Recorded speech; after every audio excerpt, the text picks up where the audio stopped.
Janë dy pyetje të javës kaluar hoxh që nuk e përgjigj. Inshallah pyetja e parë thotë: Selam aleikum hoxh, cili është gjykimi i pasurisë së fituar nga YouTube dhe TikTok dhe të ngjashme, Allahu shpërblet. Wa aleikum assalam wa rahmatullahi wa barakatuh. Javën e kaluar e shtym këtë pyetje për sot për shkak të njohurive të pakta që e kam pas edhe vazhdoj me pas hala rreth fitimeve që bën internet. Por nga ajo që kam mujt me marr informacion pjesërisht, se unë nuk i njoh të gjitha fitimet ka vinë edhe rrugës se çish vinë, por pjesërisht sa kam mujt me nxjerr argumente, fitimet në internet, në YouTube, në TikTok e tjera, ka prej atyre që janë halal, ka prej atyre që janë haram.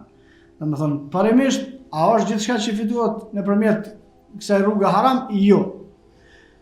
A është gjithçka që fitohet nëpërmjet kësaj rruge halal? Jo. Ka disa janë haram, disa janë halal. Tash cilat janë halal, cilat janë haram, edhe me dasht me i përmend s'ka mundësi se janë shumë.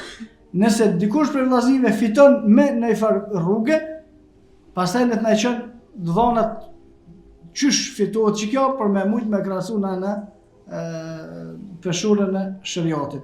Por fillimisht themi se ka disa fitime që janë halal, disa nuk janë halal. Por detajizime do të me pas veprën e secilit ose fitimin e secilit, më na kallzuaj që e bën fitimin që çdo deri aty, pastaj na më pas se në aspektin shariatik është halal ose haram, wallahu a'lam.